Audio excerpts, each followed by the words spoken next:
Morning, everybody. Pastor Matt here. Happy May to you. Here we are on May the 2nd, 2021. And for this worship ramp up, I wanted to jump into 1 Samuel chapter 16. Now, if you're going through our 5-day Bible reading plan, which is a Bible reading plan that we gave at the beginning of the year to everyone here at Arapahoe Road, if you're going through that, then part of your plan now has you in 1 Samuel. And in fact, yesterday ended 1 Samuel 16 and 17. And just so you know how I have this little tiny Bible. And you see the tape here. I just basically cut up the Bible reading plan and put it right there in the front. So I have this with me all the time with my smaller Bible.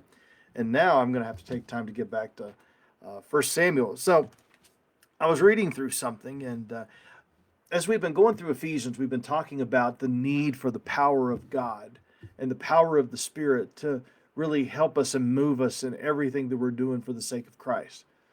Well, I was noticing something here that it seems like when it comes to specific roles and roles like kingship, that God gives a special dispensation of the Spirit in order to give the king's wisdom and power to be able to move forward in his will and in his way.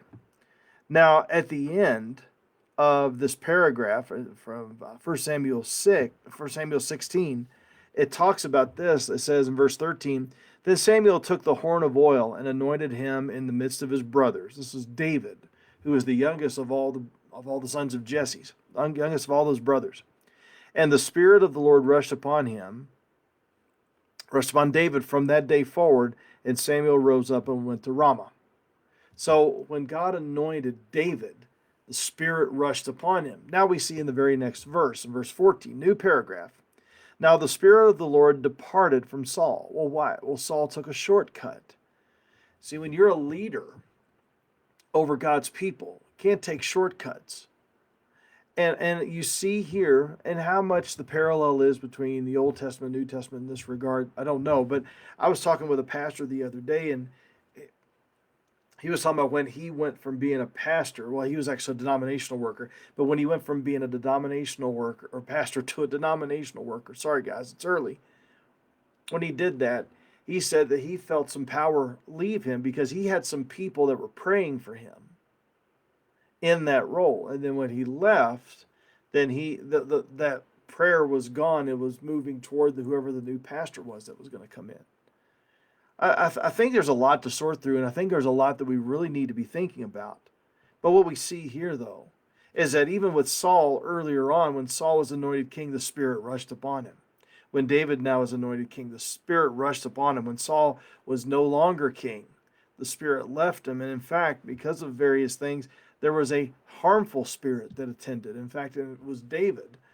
David, who was to be anointed king, and who was anointed king and was to take that mantle later on, was the one who would come and comfort him with his musical skill. What we're saying here is this, is that there's nothing that we can do when it comes to the power of God, when it comes to the things of God, when it comes to the work of God. There's nothing that we can do that's going to be of any eternal significance outside the Spirit of God working in us.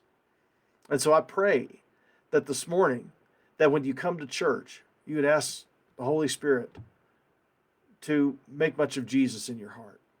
That you would come with an expectancy, not an apathy, not an antagonism, of course, but that you would come with an expectancy and ask the Holy Spirit to come and to open up your hearts to receive what's being said. This morning we're going to be looking at Ephesians 4, 7 to 16, talking about the grace that God gives. And the one grace that God gives is that he gives leaders in the church to help equip you for the work of the ministry. My question is, are you ready to be equipped? Are you ready to grow? Are you ready to mature? Are you ready to share?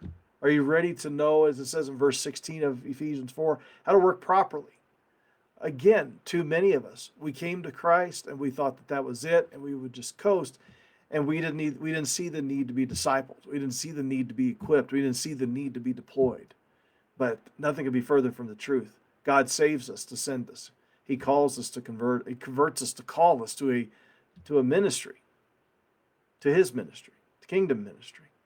So I pray that as we move forward, that we would just recognize that when God gives gives you something to do, that there is a special dispensation of the Holy Spirit, I believe, that he gives for you to be able to accomplish that task. If you have any questions about that, please let me know. I'd love to be able to dig in deeper on this, but it just seems like this is a pattern that we see with God's leaders and God's people.